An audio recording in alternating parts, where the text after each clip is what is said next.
আসসালামু আলাইকুম প্রিয় দর্শক, আলাপ চাইতায় আপনাদের সকলকে আমন্ত্রণ জানাচ্ছি।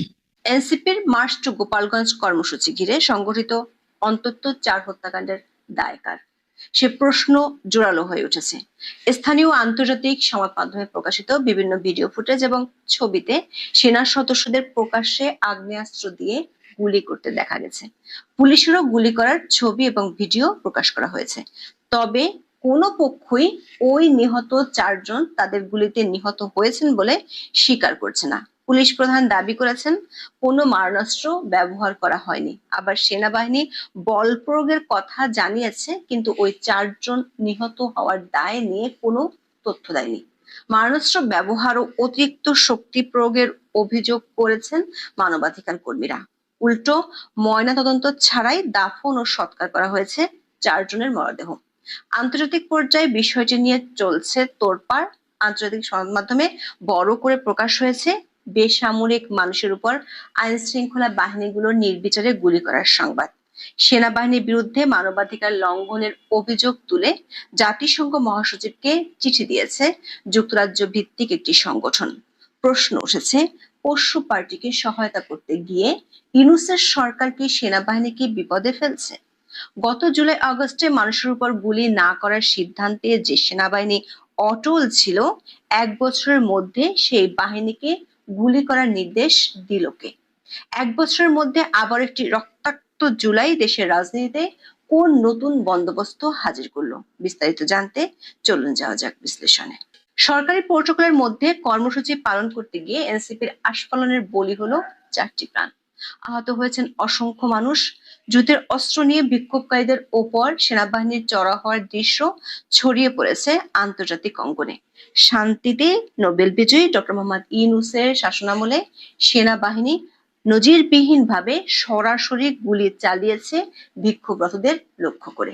আর সেই দৃশ্য রাজধানীর কন্ট্রোল রুম থেকে জুসের গ্লাসে চুমুক দিতে দিতে উপভোগ করেছেন সরকার অন্তত 2 উপদেষ্টা। গর্বিত ভঙ্গিতে সেই ছবি আবার ফেসবুকে পোস্ট করেছেন বহুল বিতর্কিত উপদেষ্টা আসিফ মাহমুদ। প্রশ্ন হলো, গোপালগঞ্জে এনসিপি শোডাউন সফল করতে সরকার কেন এত শক্তি প্রয়োগের পথে গেল? যারা রাজনৈতিক বিক্ষোভে প্রাণঘাতী অস্ত্র প্রয়োগের বিরুদ্ধে মাসের পর মাস বহু কথা শুনিয়েছেন, তারাই কেন এখন সরাসরি গুলিবর্ষণের ঘটনা উদযাপন করছেন? এভাবে গুলি ছুড়ে দেশে বিদেশে সেনাবাহিনীকে চরম বিতর্কিত করার পথে কারা ঠেলে দিল? হাসপাতাল সূত্রের বরাত দিয়ে দৈনিক সমকাল বলছে, নিহতদের শরীরে গুলির চিহ্ন পাওয়া গেছে। বিদেশি সংবাদ মাধ্যমগুলোর খবরে বলা হয়েছে, বাংলাদেশের নিরাপত্তা বাহিনীর সদস্যদের সাথে সংঘর্ষে 4 জন প্রাণ হারিয়েছেন। সংবাদ সংস্থা এপির একটি প্রতিবেদনে বলা হয়েছে, বাংলাদেশে ইউনূস প্রশাসনের আমলে একটি বড় উদ্বেগের বিষয় দেশটির মানবাধিকার লঙ্ঘনের ঘটনা। গত বছর জুলাই অভ্যুত্থানের সময় সেনাবাহিনী নামলেও তাদের গুলি চালানোর বিষয়ে হুঁশিয়ার করা হয়েছিল বলে জাতিসংঘের মানবাধিকার বিষয়ক হাই কমিশনার ভলকার টুর্ক কয়েক মাস আগেই প্রকাশ করে দিয়েছিলেন। জাতিসংঘ শান্তি মিশন থেকে বাদ দেওয়ার হুমকি দেখানো হয়েছিল তখন সেনাবাহিনীকে। এমনকি সেনাপ্রধান জেনারেল ওয়াকারুজ্জামান নিজেই আল জাজিরাকে দেয়া এক সাক্ষাৎকারে বলেছিলেন, সিভিলিয়ানদের উপর গুলি চালানোর কালচার বাংলাদেশ সেনাবাহিনীর নেই। জুলাই আন্দোলনে গুলি করার নির্দেশদাতার অভিযোগের বিচার এরই মধ্যে শুরু হয়ে গেছে। তাহলে গোপালগঞ্জের হত্যাকাণ্ডের ঘটনায় নির্দেশদাতার বিচার কি হবে না? সে নির্দেশদাতা কে? প্রধান উপদেষ্টা নাকি স্বরাষ্ট্র উপদেষ্টা নাকি জুস পানরত আইন শৃঙ্খলা সংক্রান্ত উপদেষ্টা কমিটির সদস্য আসিফ মাহমুদ সজীব ভুঁইয়া? স্বরাষ্ট্র উপদেষ্টা অবশ্য গোয়েন্দা ব্যর্থতার কথা বলেছেন, তবে আসিফ মাহমুদ প্রতিপক্ষকে শেষ করে দেওয়ার যুদ্ধে মোটামুটি সফল বলে দাবি করেছেন। ঘটনার প্রায় 1 দিন পর বাংলাদেশ সেনাবাহিনীর পক্ষ থেকে একটি বিবৃতি দেওয়া হয়েছে। বিবৃতিতে দাবি করা হয়েছে, সহিংসতার সময় আত্মরক্ষার জন্য তারা বল প্রয়োগ করতে বাধ্য হয়েছিল। তবে সেই বল প্রয়োগ কি ধরনের সেটির কোনো ব্যাখ্যা সংস্থাটির পক্ষ থেকে দেওয়া হয়নি। বিশেষ করে সেনাবাহিনী আদৌ কোনো গুলি চালিয়েছিল কি না সেটির কোনো উল্লেখ নেই বিবৃতিতে। দর্শক, সেনাবাহিনীর বিবৃতিতে এনসিপির কথা উল্লেখ করা হয়নি, বলা হয়েছে একটি রাজনৈতিক দলের জুলাই পদযাত্রা। অথচ আমরা দেখলাম 15 জুলাই থেকে এনসিপি নিজেই বলছে এই কর্মসূচি ছিল মার্চ টু গোপালগঞ্জ। বিবৃতিতে বলা হয়েছে, আইন শৃঙ্খলা বাহিনী পেশাদারিত্ব ধৈর্যের সাথে জননিরাপত্তা নিশ্চিত করে পরিস্থিতি নিয়ন্ত্রণে আনতে সক্ষম হয়। দর্শক, মানুষের উপর প্রাণঘাতী অস্ত্র চালানোই কি পেশাদারিত্ব আর ধৈর্যের পরিচয়? সেনাবাহিনীর পুরো বিবৃতিতে 4 জন মানুষ কেন মারা গেল, কিভাবে মারা গেল, আদৌ মারা গেল কিনা তার কোনো অস্তিত্বই খুঁজে পাওয়া যাবে না, যেমনটা মৃত্যুর খবর চেপে গিয়েছিলেন অন্তর্বর্তী সরকারের দপ্তর।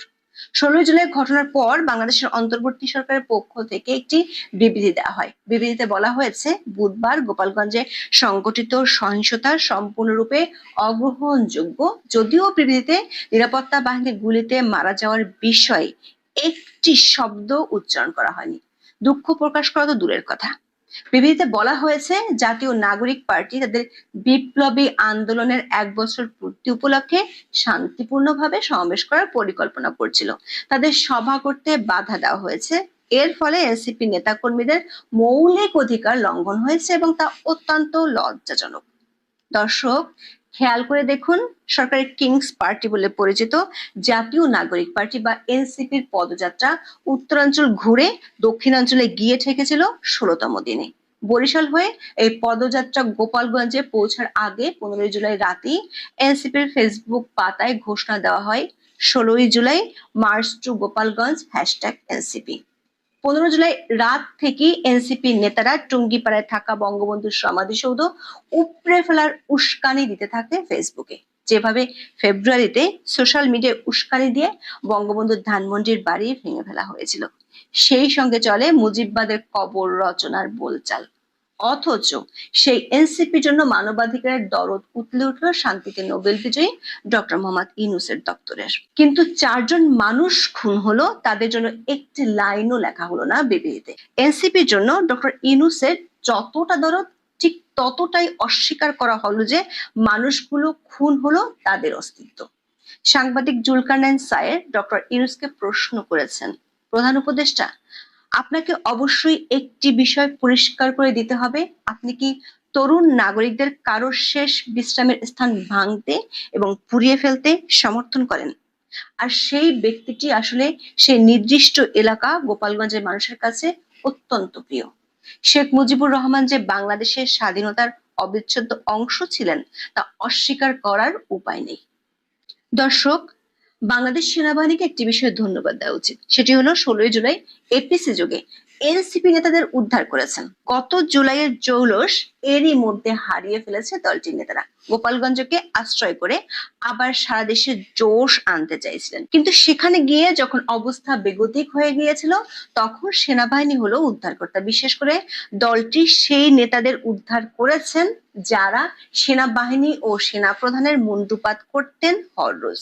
সেনাবাহিনীর সাজোয়াজানের ভেতরে তাদের ঢোকার দৃশ্যটি আলোচনার খোরাক জুগিয়েছে অনেকের মনে। এই পদযাত্রায় 2 দিন আগে পটুয়াখালী সমাবেশে নাহিদ বলেছিলেন, সেনাবাহিনী ডিজিএফআই তাদের বিরুদ্ধে ষড়যন্ত্রে লিপ্ত। যখন এনসিপি নেতারা অবরুদ্ধ হয়ে পড়লেন তখন তাদের ত্রাণকর্তা হয়ে উদ্ধার করে সেনাবাহিনী বুঝিয়ে দিল, বিপদে পড়লে সেনাবাহিনীর কাছেই তাদের যেতে হবে। অনেক বিশ্লেষক মনে করেন এখানে জুলাই আন্দোলনের নেতাদের নৈতিক পরাজয় ঘটলো। আবার 17 জুলাই ফরিদপুরে দেখা গেছে সেনাবাহিনীর কড়া পাহারায় দলটি সমাবেশ করছে। এমনটা দেখা গিয়েছিল 111-এর সময় ফেরদৌস কুরেশির নেতৃত্বে যে কিংস পার্টি হয়েছিল, তখন ওই দলটি সেনা পাহারায় সভা সমাবেশ করত। এর মধ্যে গুলি করার ঘটনাটি নিরপেক্ষ তদন্তের দাবি উঠেছে দেশীয় আন্তর্জাতিক পর্যায়ে। মানবাধিকার সংগঠন আইন ও সালিশ কেন্দ্র বা আশোকের বিবৃতিতে বলেছে, গোপালগঞ্জে নিহত 4 জনের মৃত্যুর দায় সরকার এড়াতে পারে না। গুলি চালালো কে, এই প্রশ্ন ছুড়ে আশোক বলেছে, এর সদুত্তর না পেলে জনমনে বিভ্রান্তি, ভয় এবং প্রশাসনের প্রতি অনাস্থা আরো বাড়বে। একটি স্বাধীন বিচার বিভাগীয় তদন্ত কমিশন গঠনের দাবি জানিয়েছেন ব্রিটিশ সাংবাদিক ডেভিড বার্গম্যান। অবশ্য এরই মধ্যে সরকারের এক বিবৃতিতে জানানো হয়েছে, গোপালগঞ্জের সংগঠিত সহিংস ঘটনা তদন্তে স্বরাষ্ট্র মন্ত্রণালয়ের জ্যেষ্ঠ সচিব নাসিমুল গনিকে প্রধান করে 3 সদস্যের একটি তদন্ত কমিটি গঠিত হয়েছে। সরকার এমন পুতুল তদন্ত কমিটি গঠন দেখে হতাশ হয়েছেন ডেভিড বার্গম্যান। গুলির নির্দেশ কে দিল আর কোন বাহিনী গুলি করেছে সেটি এখন দূরের গোপালগঞ্জে নিহত 4 জনের দাফন ও সৎকার শেষ হয়েছে ময়না তদন্ত ছাড়াই। এমনকি তাদের কারো সুরতাল প্রতিবেদনও তৈরি করা হয়নি। গোপালগঞ্জের বেশ কয়েকজন সাংবাদিকরা জানিয়েছেন, ময়না তদন্ত ছাড়া তড়িঘড়ি করে লাশগুলোর সৎকার ও দাফন করতে চাপ প্রয়োগ করেছে স্থানীয় প্রশাসন। এমনকি জানা যায় মানুষকে আসতে বাধাও দেওয়া হয়েছে। দর্শক, অস্বাভাবিক মৃত্যু মানেই প্রশ্ন, আর সেই প্রশ্নের প্রথম জবাব আসে ময়না তদন্ত থেকে। এটি শুধু চিকিৎসা নয়, বিচার প্রক্রিয়ার গুরুত্বপূর্ণ একটি ধাপ। একজন নিরপেক্ষ সাক্ষী। ময়নাতদন্ত ছাড়া দাফন মানে সত্যকে এড়িয়ে যাওয়া, আর সত্য আড়াল করার মানে অপরাধ ঢাকার চেষ্টা। রাষ্ট্র যদি জনতার উপস্থিতি ঠেকায়, ময়নাতদন্ত ছাড়া দ্রুত দাফনের ব্যবস্থা নেয়, তবে প্রশ্ন ওঠে কি লুকাতে চায় রাষ্ট্র। যদিও এসব বিষয় নিয়ে অদ্ভুত রকমের নীরবতা লক্ষ্য করা যাচ্ছে বাংলাদেশের রাজনৈতিক দলগুলোর মধ্যে।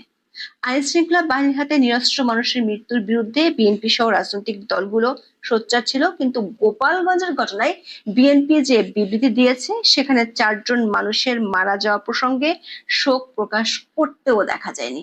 সরকারকে কোনো প্রশ্নই করেনি কেন গুলি চালাতে হলো।